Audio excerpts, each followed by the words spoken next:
Hey, what's up guys, Kadachi here and welcome back to the channel. In today's video, I finally want to bring you guys a League starter I have for 0.4. It's going to be a Primal Strikes Lightning Spear Amazon.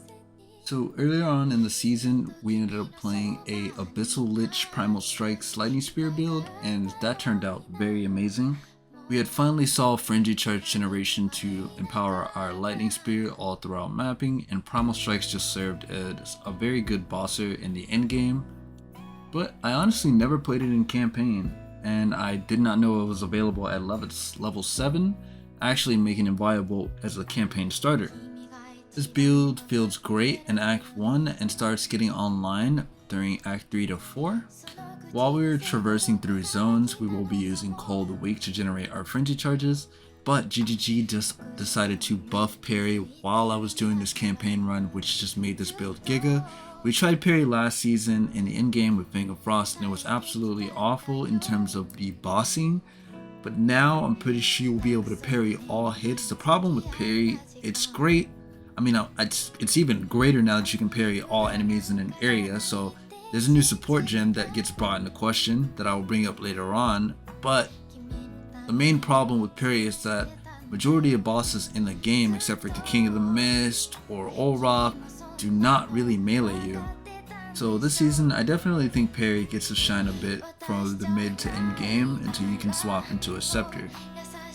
In the beginning, you're just going to be parrying every boss to gain at least one frenzy charge, and then you're going to throw a Storm Lance on the floor to then make shock ground, because that's what Storm Lance does when you do consume a frenzy charge with it. After you make shock ground, you can then proceed to just wham at him with Primal Strikes. And if the boss decides to spawn adds during the fight, that is a plus, because you can then Culling Strike those with Cold Weak to then gain frenzy charges as well. This build is heavily focused around the melee hybrid for a good chunk of the game. I decided to make use of the you get projectile damage for hitting with a melee and vice versa supports this time around. I didn't really use them for my Abyssal Lich setup, but they actually give us a lot of damage and we get to make use of them. I do want to give it a Slimer. I'm not starting this build myself. I just wanted to give you guys a build that I believe is viable and you can use this to be successful until you get to end game and you can farm up some currency. I personally am starting the Wolf Amazon and I felt like this was perfect practice as I could be doing a Wolf Wyvern hybrid setup, but for the most part I would probably either be leaning towards Wolf or Wyvern, one or the other. And if we have to go hybrid, then so be it. For a good chunk of the game with this build, you really don't need anything special. If you get a nice lucky unique like Tangle Tongue or a unique parry shield like Sunsplinter, which is pretty giga for this build, I'd just run with that. But for the most part, you really just need to focus getting a good spear and also just having some good defenses overall. Wind Dancer's damage got nerfed in the patch notes, and as for Ghost Dance, I decided to not run that at all throughout the campaign and mapping just because I don't know how it will be next season. But we'll have to see. For now, Herald of Thunder, Wind Dancer, and either, I don't know, Arctic Armor, that's probably not even good either because we're not scaling spell, but we'll see. I'll really just leave that part up to you guys and you can choose whatever you want after that. By Act 4, your damage should be looking pretty good. I didn't even tell you guys why we're using Primal Strikes. So currently, the last hit of Primal Strikes applies negative 20% elemental exposure.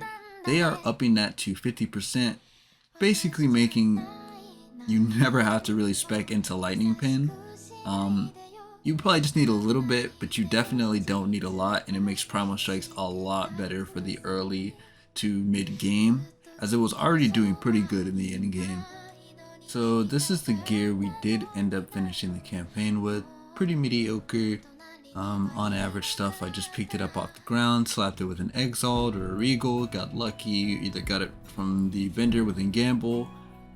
I just definitely suggest, after I heard in the interview, this season should be a lot better on vendor rolls, so definitely suggest checking your vendors. Always gamble when you have some gold, and you should be able to get a pretty good spear and some good gear in your campaign. Also, one last thing I forgot to mention, I heavily suggest during your campaign run focusing a high attack speed quarterstaff for your Gathering Storm setup. As soon as you get a level 13 skill gem, I would definitely try to acquire Gathering Storm if you don't already have a pretty good Lightning Spear or Primal Strikes as it. As for the mapping, when it comes to using Cold a Week, I can find that some might not like it, but I think it's very good actually for a hybrid melee setup. You get your Cold a Week off, you also buffing your Lightning Spear. And this is also how the Wyvern power charge generation will function in terms of dashing to a corpse, so I'm just getting some practice in as well. Cold a Week and Disengage can actually get you out of some sticky situations. Now, I know next season we're gonna have about 40%, 50% less map density, something around there. That's actually gonna be good for everyone, any build for that matter. On the high end, maps can get kind of crazy for a lot of builds, so this should definitely change and shift the meta a lot in terms of what builds can do on the highest end. And I know people are probably tired of playing Lightning Spear by this point, but I definitely think Primal Strikes is going to be a really good swap in for next season.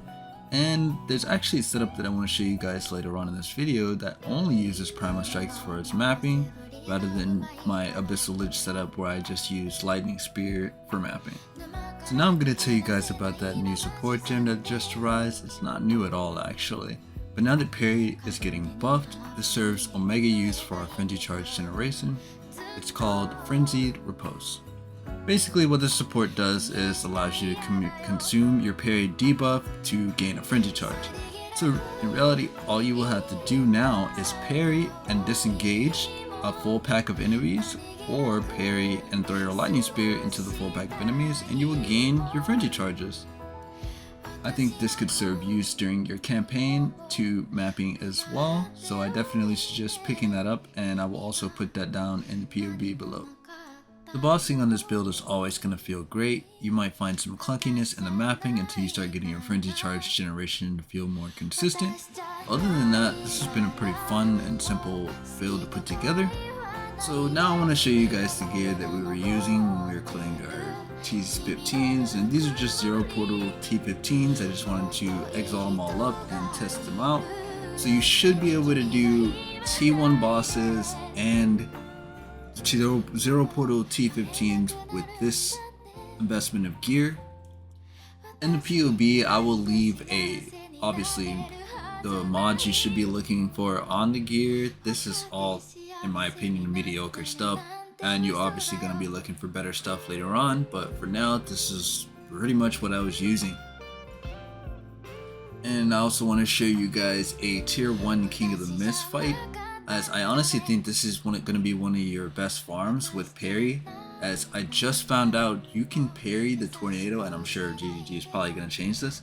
You can parry the tornado to basically just generate infinite Frenzy Charges, whether that's a bug or not, but you can parry the tornado or you can parry the blood wave on the floor, and those will generate Frenzy Charges for you, so you can just basically throw a Stormlance down whenever you want, or you can Gathering Storm as well.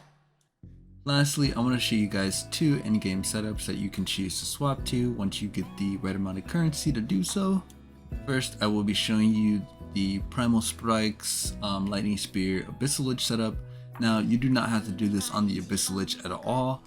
I'm really just transferring the support setup over to the Amazon, and we will be going into Chaos in the late game. So the only item you really need to focus on getting is a Ming's Heart.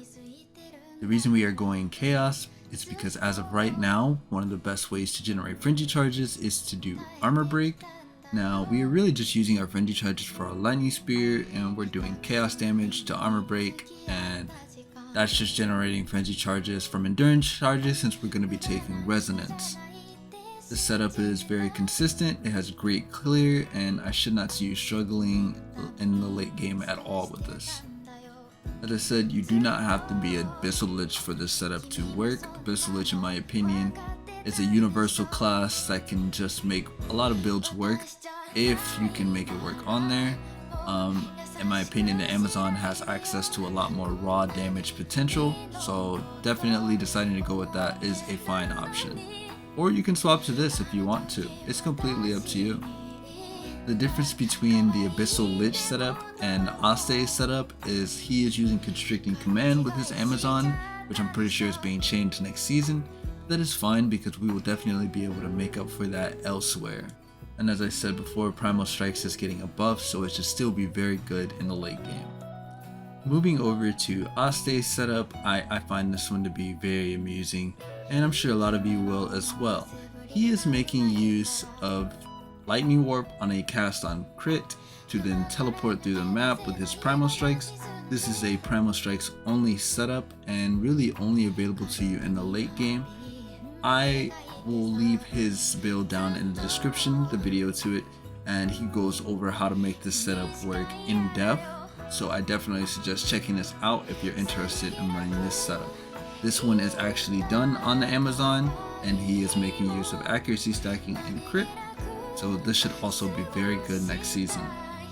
And now that I'm going over his setup, I also want to bring up two spear bases that are actually getting buffed that will make this build super giga for the mapping portion.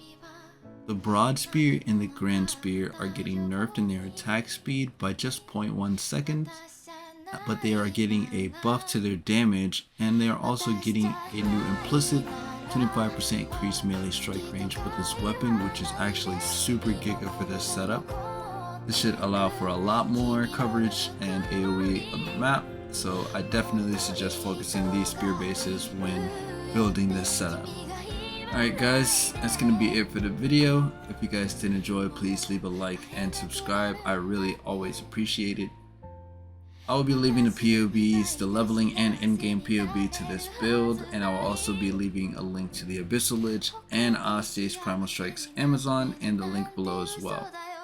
Thank you guys, and I'll see you guys in the next one. Stay tuned, more builds to come, as always.